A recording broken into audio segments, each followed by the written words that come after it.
Hi everyone, this is Matt from Snakehouse Exotics. I've had a few emails of people requesting some different videos. Corn snake, husbandry techniques and breeding information, updates on the black-headed python, the hognoses, jungle carpets, the spotted pythons and so on. I'm going to try and get round to getting all these videos done. But one email that I did receive was asking about het pied markers with ball pythons. So what I thought today was we'll do a short video and we'll have a look at het pied markers in ball pythons, see what they are, what they're about. I'll show you probably 3 or 4 snakes. The first one I'll get out is a pied.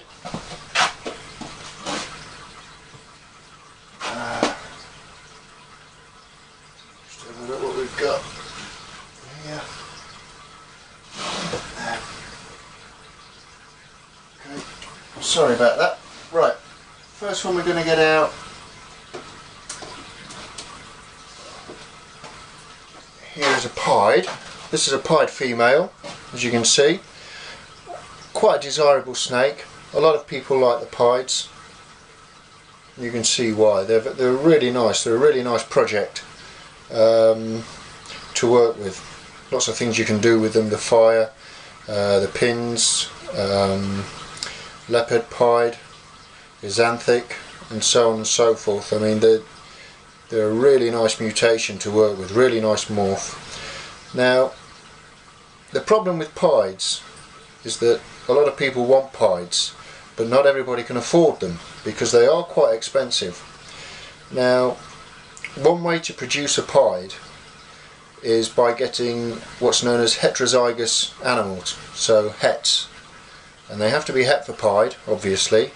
The animals will appear completely normal, like a normal ball python they'll look, but when you breed them together you have a chance of producing pieds like this, and obviously they're a lot cheaper than buying a pied. So with the hets, some hets have what's called markers, or het pied markers, and what we're going to look at today is we're going to look at a completely normal snake. I'll get that out now so you can have a look at the belly, have a look at the belly pattern on the animal.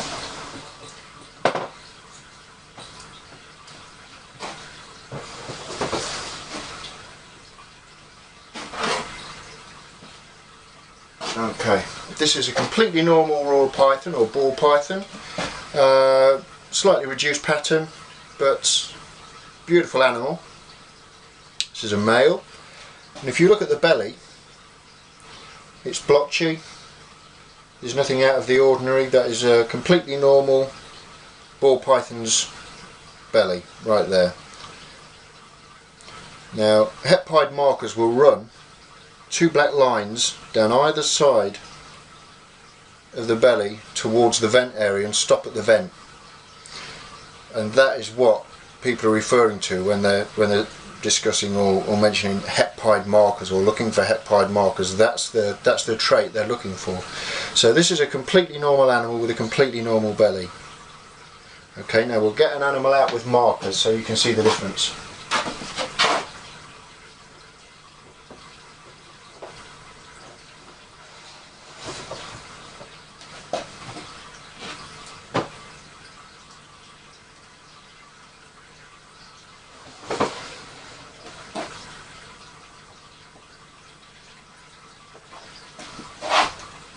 Okay, again, this is a completely normal looking animal, completely normal looking snake. This is a male, but when we look at the belly pattern, he's got a clear belly and these tracks that run either side to the vent and stop. Black lines that run either side of these belly scoots. The belly scoots are there. These are these larger scales on the belly. But these black marks run either side and run down to the vent, as you can see here. And basically that's het pied markers. Now, not all het pieds possess het pied markers, and there are completely normal snakes that possess het pied markers that don't possess the pied gene. So some people put a bit of faith in the het pied markers, some people don't. I'm on the fence with it really. I know of animals, completely normal animals, with het pied markers such as this, and they haven't got the pied gene at all. They've just got a clear belly with the markers. But it is an indicator of an animal being possibly het for pied. But as I say, not all het pieds have them, but that's het pied markers. I can't remember who it was that sent me the email that asked me to explain het pied markers and show them, but that's basically what you're looking for het pied markers. So I hope that shows and explains what het pied markers are. Anybody wants to get any more information on het pieds or anything like that, then by all means you can contact me. I'll help if I can. Let me put this guy back. Now, as I say, we've got some more videos coming up, but one thing that we have got coming up is I've been invited by a good friend of mine to go over and do a series of videos at his house. Now, he's got some amazing ball pythons. He's got some world firsts. I think he's produced some world firsts this year. He's got some world firsts from last year, and we'll be having a little look through his collection, or some of his collection, having a look at some of his holdbacks, having a look at some of this year's babies, to give you an idea. I mean, I think I'm right in saying he had over 100 babies last year, and out of over 100 babies he had one normal snake. Everything else was a morph. So he's got some incredible multi-gene animals. So we'll be doing some videoing there and seeing what he's got, having a look at some of his breeding plans. And the other thing that he's got that's again very interested in another species that's very popular is the Brazilian rainbow boa. Now, he's got some morphs. He has it's the person that I actually got my 100% het hypo Brazilian rainbow boas from. So both of my animals come from his.